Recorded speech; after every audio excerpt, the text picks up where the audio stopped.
If I take my focus off of the fear and I focus more on the lessons and the opportunities, would I do this? Would it be worth it? Would it be a good choice?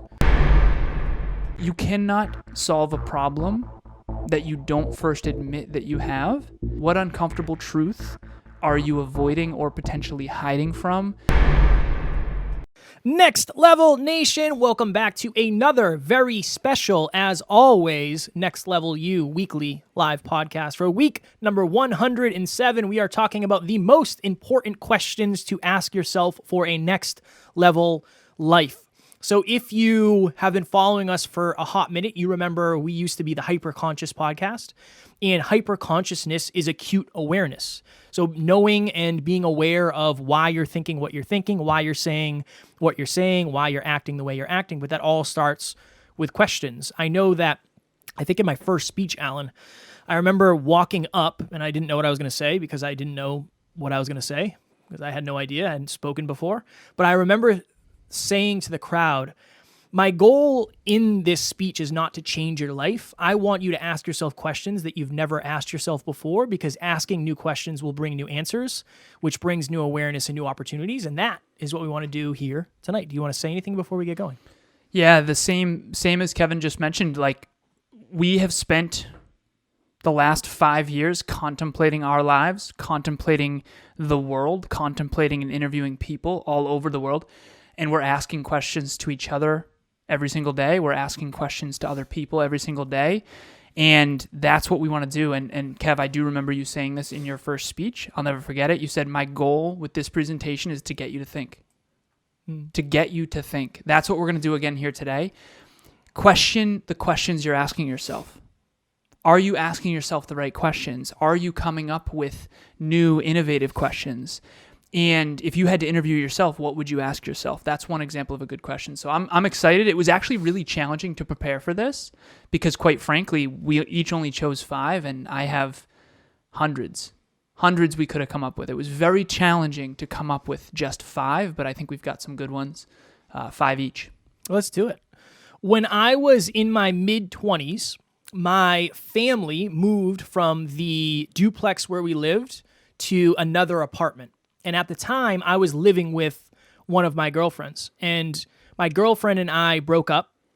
And my family ended up moving. And where they moved, it was only a 2-bedroom, so I couldn't move in with my family. I remember I went and spent time with a family friend. And I went to her house, and we were out. I think we were out on the dock because she lives on the water. And I said, hey, I got a weird question for you. Any chance that I could live in your old bedroom with your parents? Do you think they'd do that for me? And she said, oh, I'm sure they would. Let's just talk to them.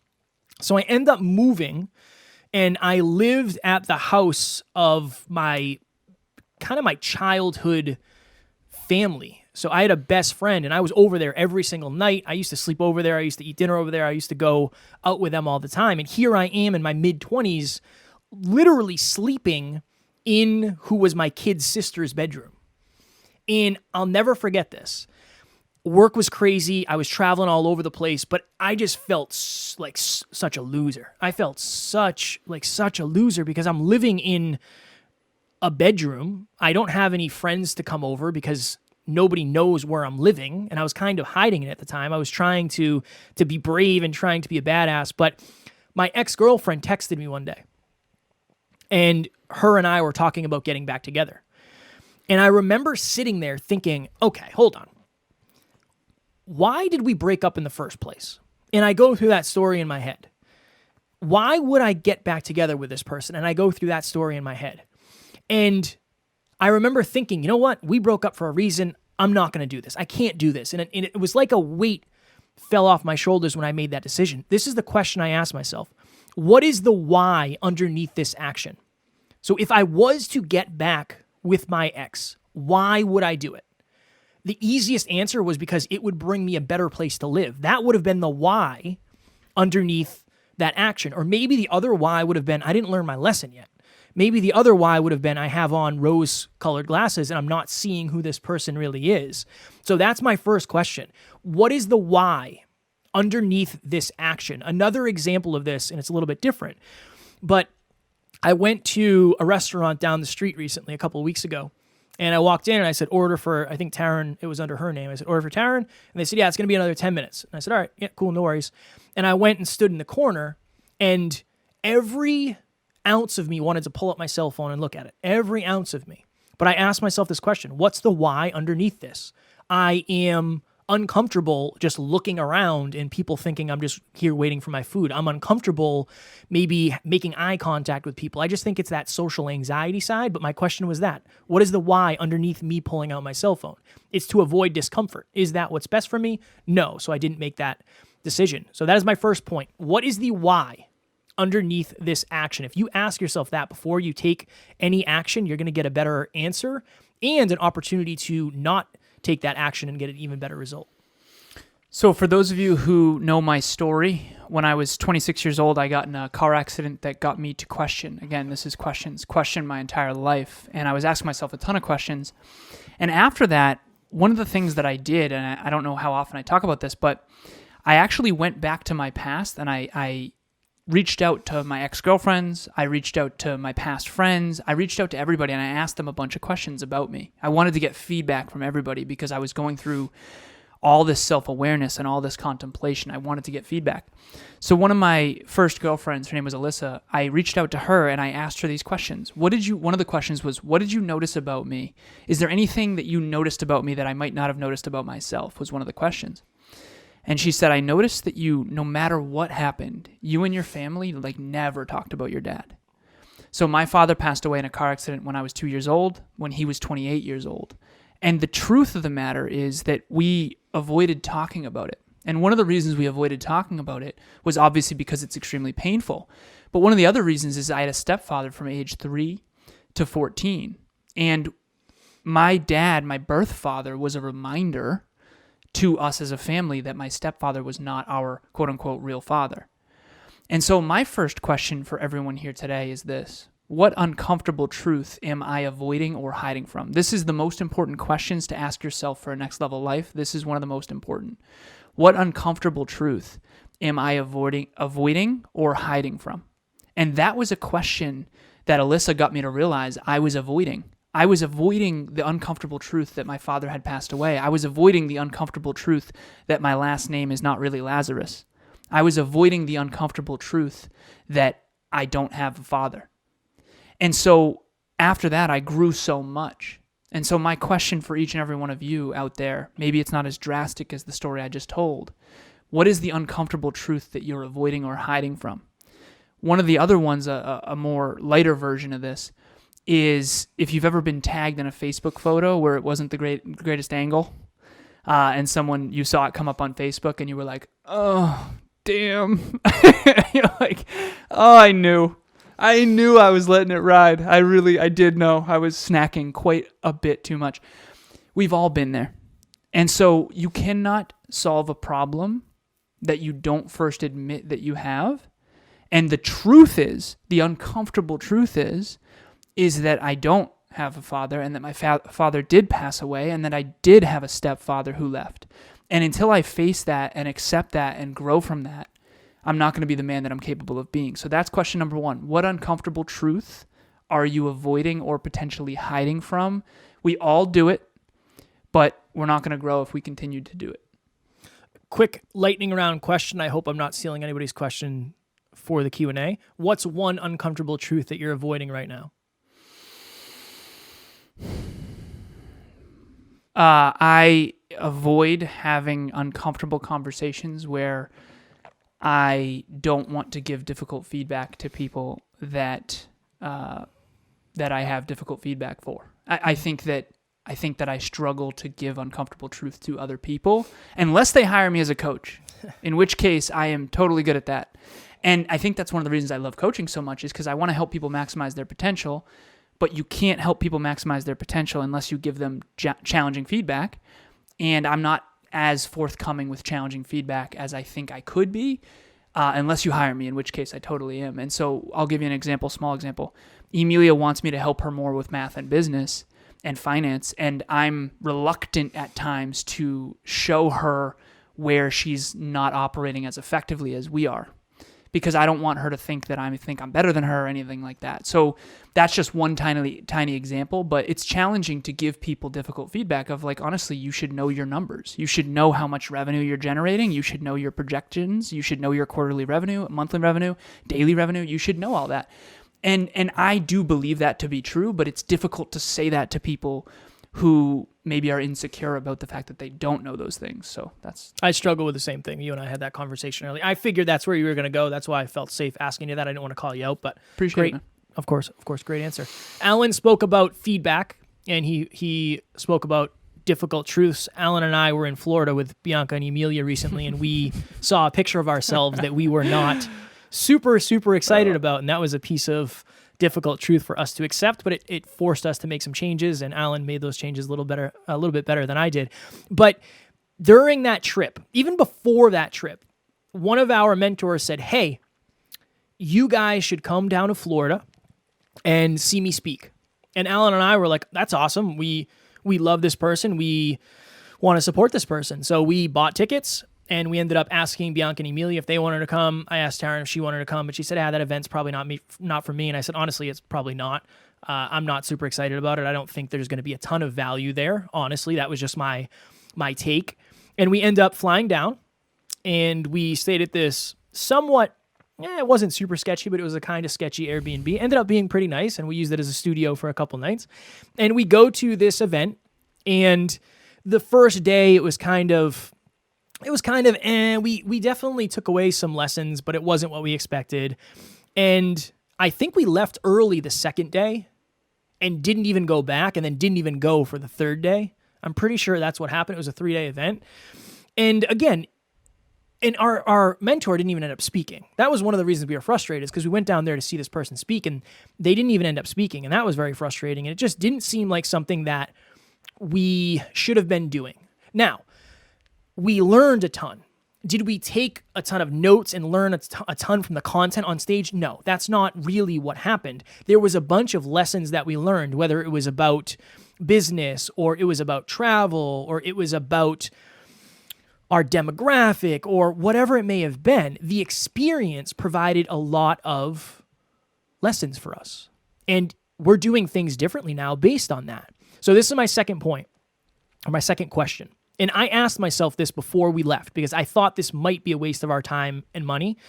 If I took my focus off of the fear and I was more focused on the lessons and opportunities, would I do this? Imagine for a second if I was only thinking of, well, this is going to cost us a lot of money. We're going to be away for 4 days. We're going to have to book this. We're going to have to do this. It's going to be hard to find a gym, blah, blah, blah. And I was only thinking about the fears. I probably never would have agreed to do that. But I was thinking, okay, well, what are the other lessons here? Every time Alan and I travel, there's lessons. We've never traveled with B and Emilia before, so there's going to be different lessons. We've never gone to this part of Florida. There's going to be different lessons. We've never seen this mentor in person. There's going to be different lessons. I think maybe we did before, but whatever. Either way, it wasn't about the fear. If I let the fear control it, I never would have gone. I wouldn't do most of the things I do. But if you take a step back and ask yourself that question, if I take my focus off of the fear and I focus more on the lessons and the opportunities, would I do this? Would it be worth it? Would it be a good choice? Would it be worth my time, worth my money, whatever it may be? That's a very, very powerful question. A lot of these questions are trying to get you out of the present moment and into either a future pace or into some sort of courageous feeling where you can make a new decision. You can take a new action that you wouldn't have taken before. One of my other questions here is hopefully going to shift your paradigm, as Alan would say. So I just calculated this because my next question, I'm going to lead with it. My next question is, what is the most valuable use of my time right now? This is a question that is constantly going through my head, and this depends on what your goals are. This depends on what your core values are. This depends on what your beliefs are. This depends on what you do for your career, all of that. So your answers to these questions are all going to be different, and that's okay. What is the most valuable use of my time right now? So I just calculated on the calculator right in front of me here.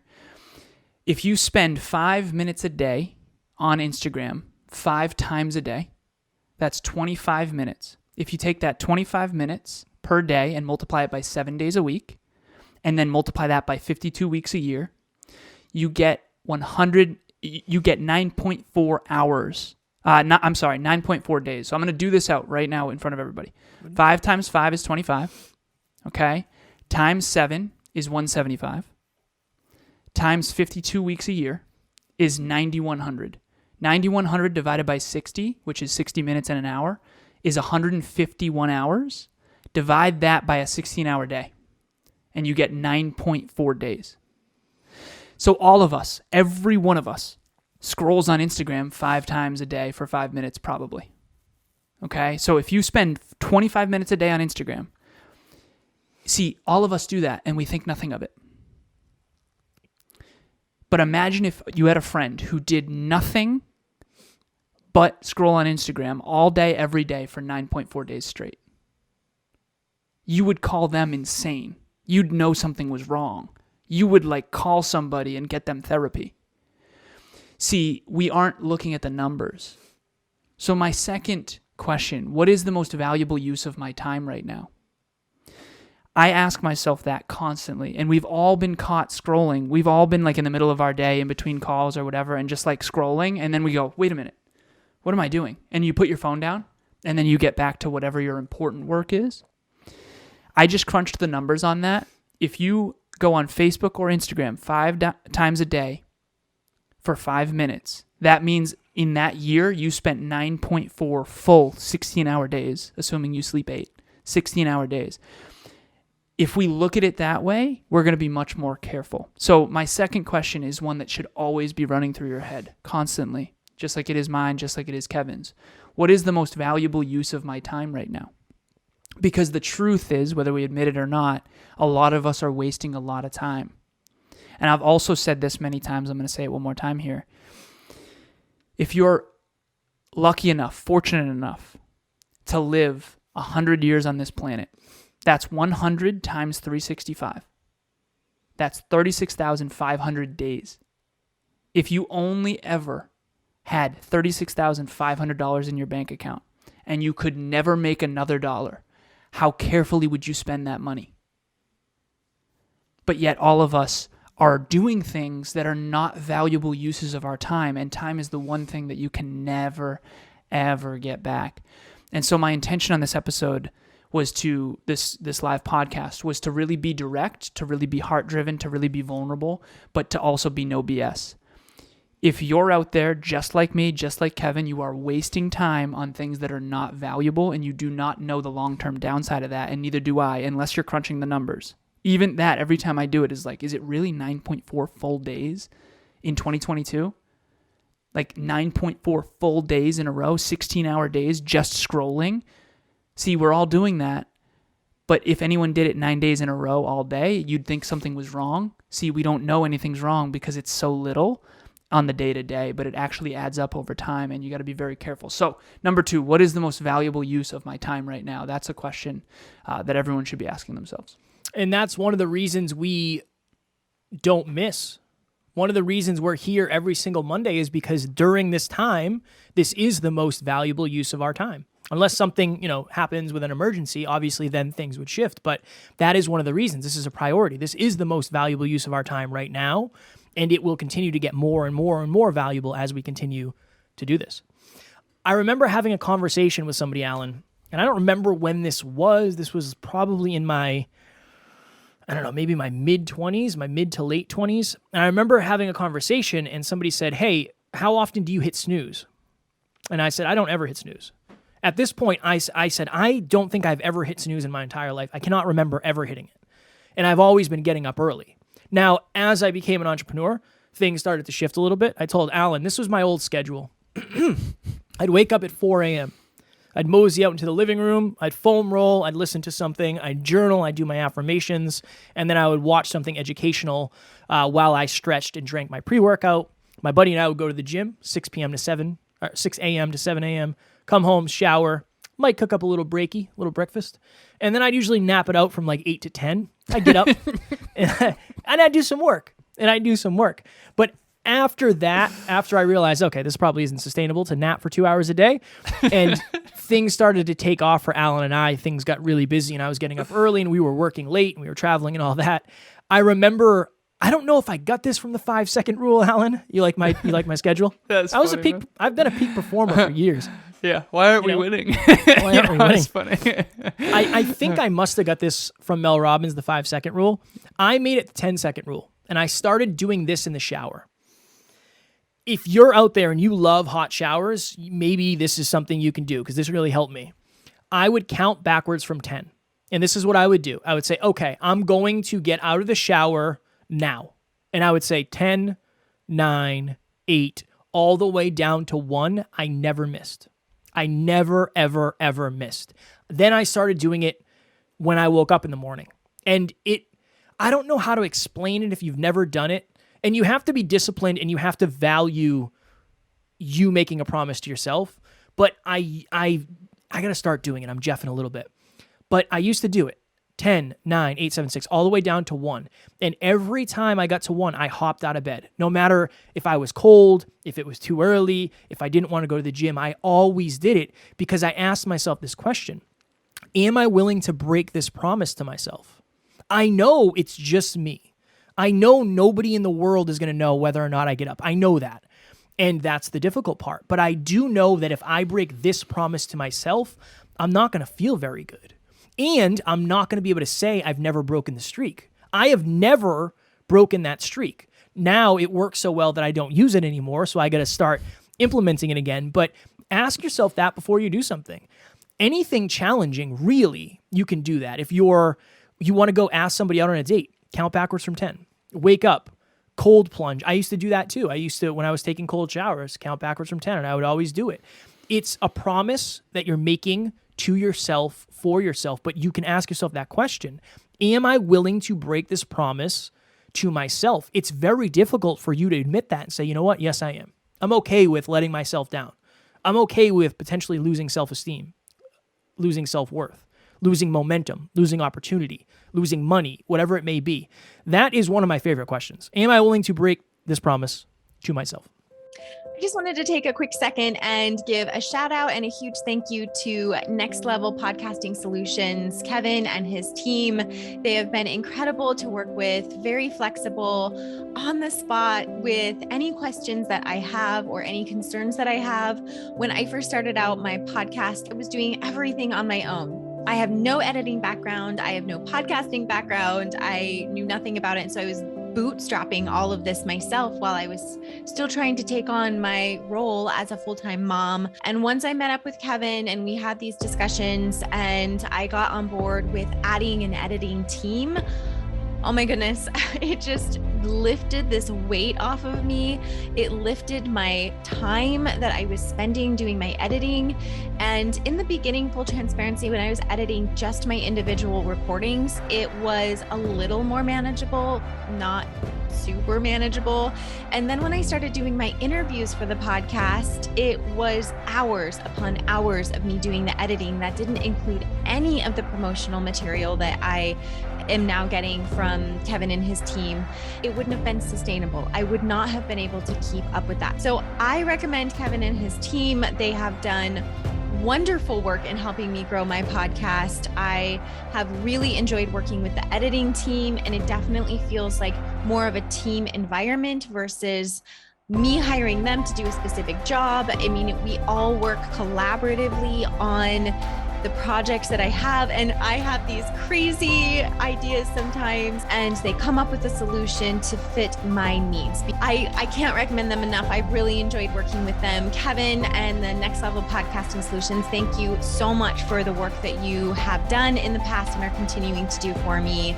I'm growing this community and growing this platform with a beautiful team that is working for me and with me to see my vision and help that come to life. So thank you again so much. I really appreciate you guys. So it wasn't that long ago that Kevin and I started to succeed at a new level. And one of the questions, by the way, Kev, that I always ask and say in my speeches is, if you had a friend who broke as many promises to you as you have broken to yourself, how much would you value that friendship? Imagine a friend who said they'd be there and never were, said they'd call and never did, said they'd text you back and never did. You're not going to value the friendship. And so that's what this is you have a relationship with yourself. And if you keep saying, I'm going to exercise consistently, and you don't, and you keep letting yourself down, of course your self-esteem is going to keep taking a hit. You got to make and keep promises you make to yourself. This third question that I have is very in tandem with what Kevin just described. Where am I doing what is fun and easy instead of what is hard and necessary to achieve my dreams? Where am I doing what is fun and easy instead of what's hard and necessary to achieve my dreams? Huge shout out to my client, Amanda. She gave me permission in advance to share this. As a matter of fact, I'll be posting about it today. And her and I sat down during our coaching call, and she was talking about how she wants to exercise more consistently. She's been letting herself down and breaking the promises to herself in the exercising front. We've all been there, okay? Everyone I know has been there at some point.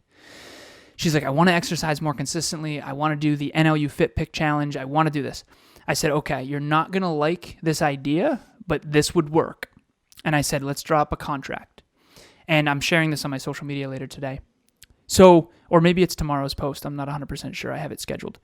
But anyways, the contract says something along the lines of, I, Amanda, will keep my promise to Alan and myself that I will exercise for at least 30 minutes a day, every day. It can be weight training, walking, or any type of movement that I choose.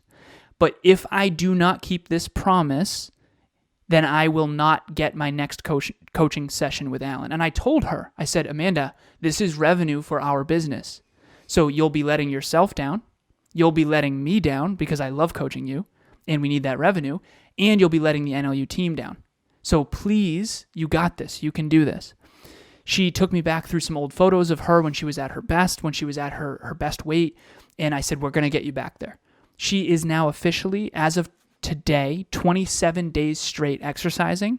She sends me a picture every single time in WhatsApp since she's a client, and she's crushing it. She's exercised every day for 30 minutes a day for 27 days straight. She is no longer doing what is fun and easy at the expense of what is hard and necessary. She's doing what is hard and necessary to achieve her dreams. Kevin and I cannot stand it when we start hearing these people in personal development that are talking about how self-discipline doesn't work and how just do what you feel.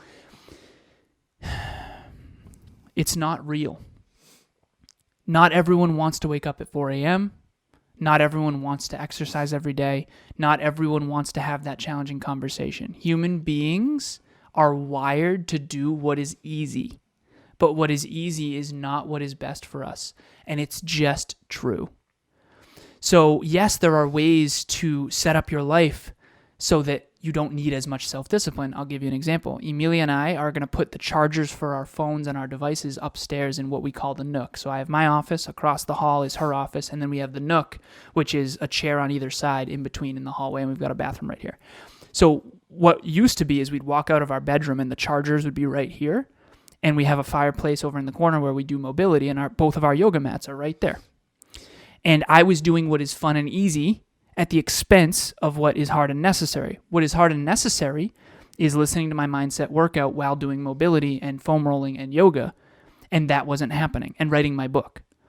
What was happening is I was picking up my phone, I was checking texts, WhatsApps, and emails, and it was derailing my mornings, what I call my sacred mornings. And so now what we're going to do is we're going to bring the phones up here, charging, where actually she has an iPad mini and an old work phone that we're going to use that we don't allow WhatsApp or texts or anything else on, that has YouTube so I can do my mindset workout while I do yoga.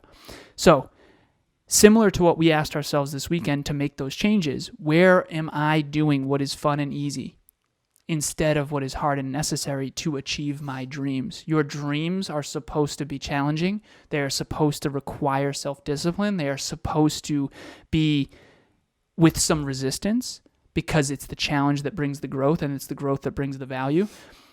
Ask yourself that question. Where are you doing what is fun and easy at the expense of what is hard and necessary? Because what is hard and necessary is going to bring you to your dreams.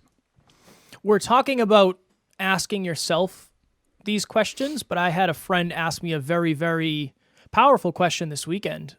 He's looking to become a full-time entrepreneur in the near future. And he said, Kev, when you started this journey 5 years ago, when you were 27, what do you wish you knew? What's one thing that if you knew, things would have gone differently? And I said, let me think here. I said, okay, this is it. You're not going to make it or break it overnight. You might have the worst day ever. It's one day does not end the entire dream. It's almost like people talk about overnight success. Overnight success does not exist.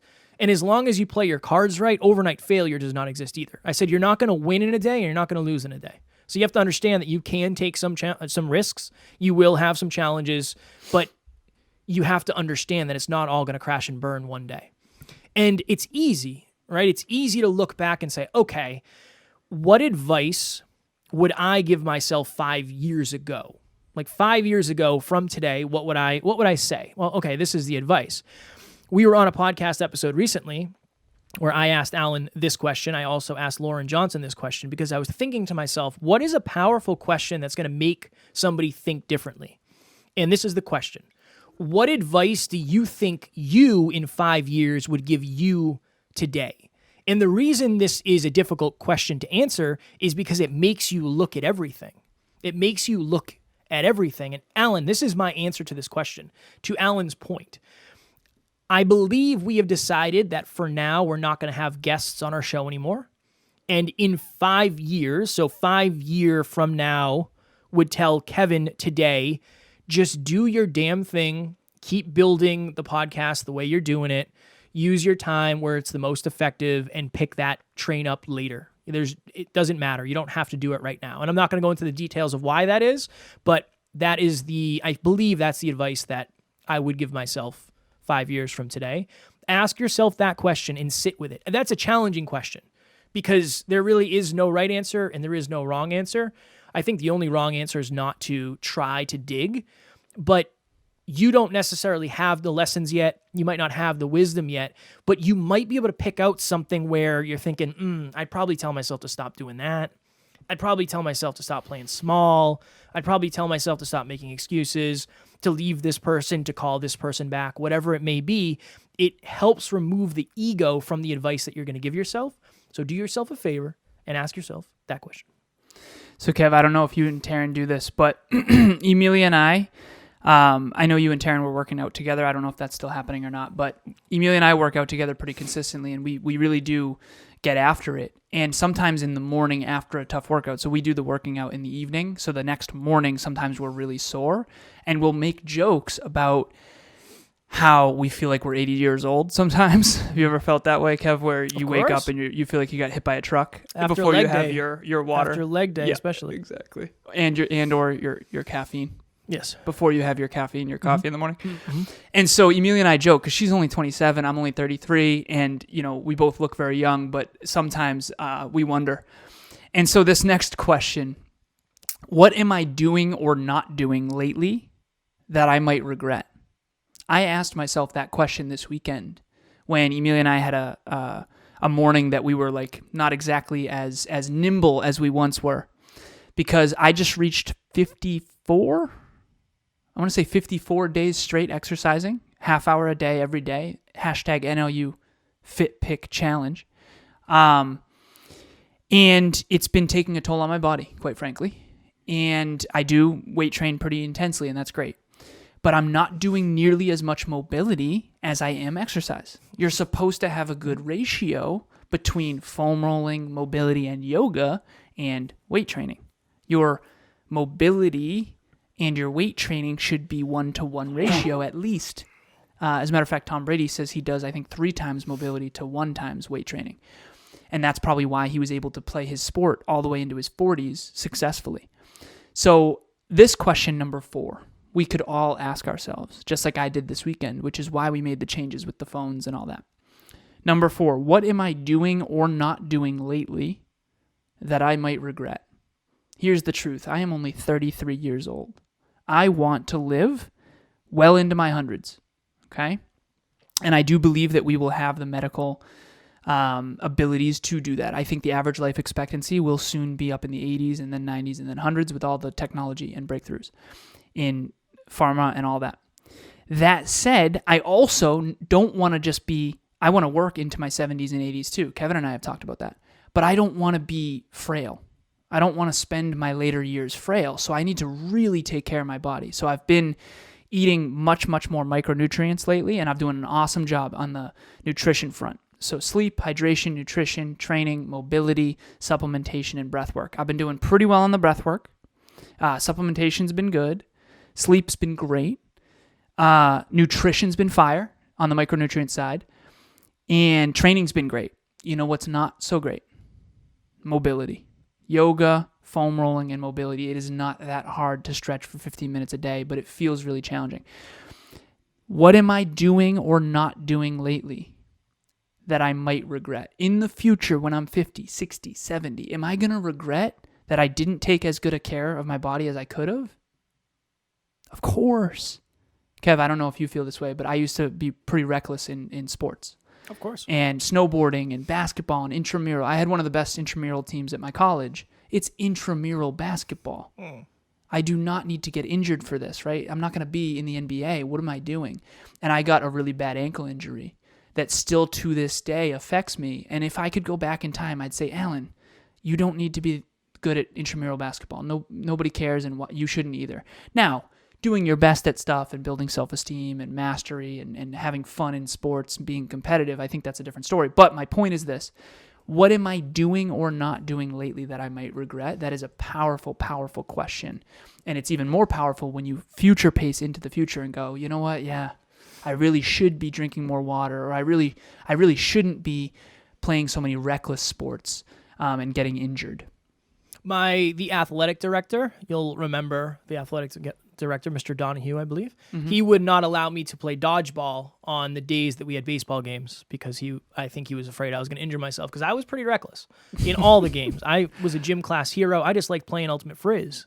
Get that. Next Level Hope Foundation, when we have the kids, we're going to do basketball and dodgeball. You want to run dodgeball, right? Yes, 100%. Yeah, man, I'm excited. You can do basketball. Sounds good. Dodgeball for me.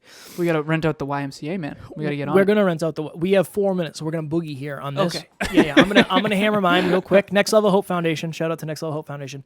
Alan and I, the first time we ever traveled together other than to Florida, Alan and I went to Arizona. And I survived the flight. I remember we got off and we were walking down the long path from our gate to however you get outside of the airport and get to our rental car. And the gentleman in front of us had a briefcase, and his briefcase fell open and he dropped a whole pile of paper on the ground. And everybody in the airport's running around and people are, pulling their bags around. It's a whole thing.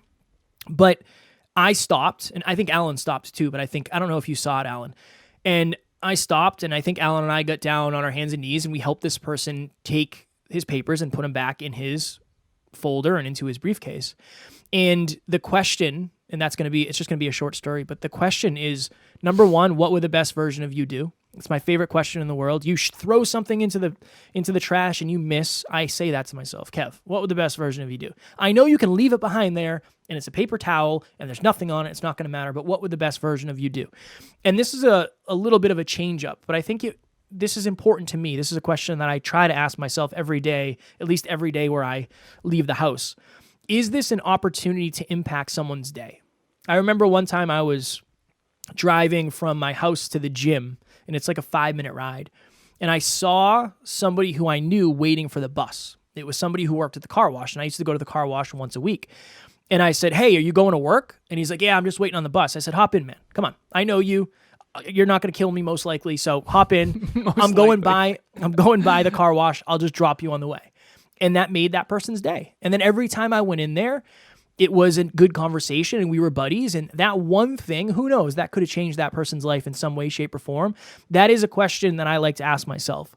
Is this an opportunity to impact someone's day? And the answer is yes. If you want to pay it forward, when you go to the drive-thru to get your coffee, that's one way. Just have a good conversation with the person working behind the counter or in the drive-thru. That's another way. The person checking you out at the grocery store, start up a conversation, ask them about their day. That's something that I try to practice. And I think it's an important practice and an important question because you never know. You can really, really shift somebody's day. And if they shift somebody else's day, you're making some major change in the world.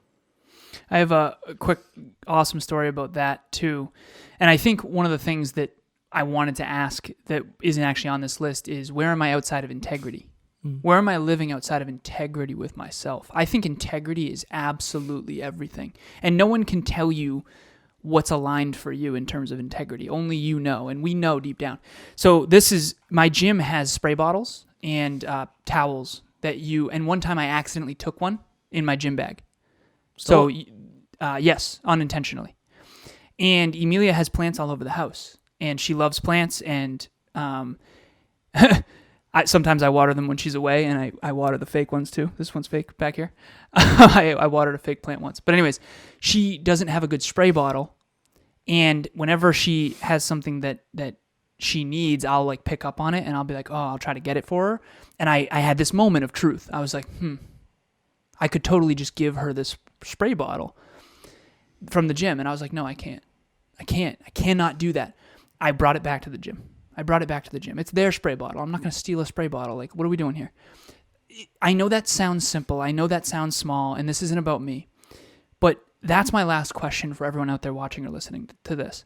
I have a note in my bathroom that's written about integrity, and it's a note to self. I'm not even going to share it. But I need to set a new level of integrity with myself. I want to lead by example. Be the change that you wish to see in the world, Mahatma Gandhi. Kevin and I believe in integrity over everything. We used to say character over everything. Now we say character, integrity, and competence over everything, because competence is important too. But here's my last question for everyone. Where are you living outside of integrity with your highest self? Where have you been living outside of integrity with your highest self? There is no one on earth, from my perspective, who doesn't Jeff this a little bit. Okay? Coaching people all over the world, different backgrounds, different cultures, different countries, some in Italy, some in Australia, some in Finland, some in Canada, a bunch in Canada. It's awesome. All over the world. There's no one I know who is always 100% integrous with every little decision they make. Whether it's the little spray bottle, or it's not picking up trash on the street, or whatever. We all can be a little bit better at integrity, because it all comes down to that high moment or that low moment. I know we got a transition here, Kev. Last story. At Next Level Live, Kevin and I worked really, really hard. We started working 12-hour days, probably more than that, before Next Level Live. And my mornings, I used to do the dishes every single morning. And from the evening before, Emilia and I would eat together. And I started to neglect the dishes during the tail end of Next Level Live. And Emilia had brought it up in one of our check-ins, and she had asked me, can we start doing the dishes at night so that they're not piling up in the next morning? And it was the other night, this was last week, and I get to the point where I'm exhausted. I mean, we went to the gym, I worked a 14-hour day, we just eat a bunch of food. I always get tired after I eat, I fast most of the day. And the last thing I want to do is dishes. Genuinely, the last thing on earth, maybe. No, I'm just joking. But the last thing I want to do is dishes. And I had this moment where I was about to leave the kitchen with all the dishes sitting on our counter. And I was like, that's not the high road. That's not the high road. Just put the dishes in the damn dishwasher. Every one of us every day has moments like that where we can take the high road, but our lowest self is like, you could just leave them. You could just leave them. It's not the end of the world. But that's going to hurt your self-esteem. That's going to hurt your self-worth. That's going to hurt your relationship. And it's honestly, Emilia would have been fine if I had done that. She wouldn't have been upset with me. But I would have been upset with me. That's the standard that I want to set. And so, no, I'm not perfect, but I never want to go outside of integrity to the very best of my abilities. And that's my last question for everyone out there is, where are you living outside of integrity with your highest self? If you want to exercise and you're not doing it, that's on you. If you want to, be better in your relationship and you're not doing it, that's on you. So no one can answer that for you. Be your own highest self. Next Level Nation. When you buy something on Amazon, the first thing that you do is you look at the reviews because you want to see what other people are saying about the thing that you're going to buy. Podcasts are the same way. So if you leave us a review, other people will see that and they will be more likely to listen to us, and the family will grow and will continue impacting, and we can change the world together. So if that is something you want to do, please do it. We appreciate you and we love you. In hindsight, looking back from 33 years old, I remember back in high school, I got laughed at for asking dumb questions.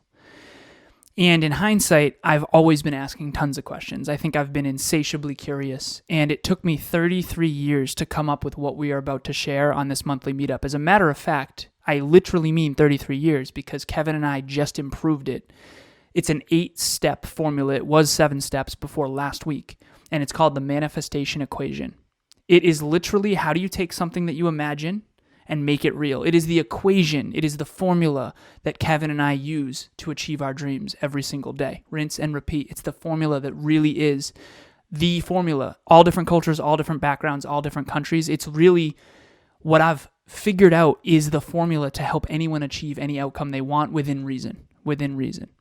And we're going to teach you that, and we're going to dig deep on all 8 steps on the monthly meetup. It is May 5th from 6 p.m. Eastern Standard Time to 7 p.m. Eastern Standard Time. This is not recorded. This is private. You can be vulnerable behind the scenes. You can ask us questions. We're going to have a digital asset, and we're going to dig deep into each of the steps. And I promise you're going to leave that going, okay, I know how to achieve my goals now, and I'm going to work on these.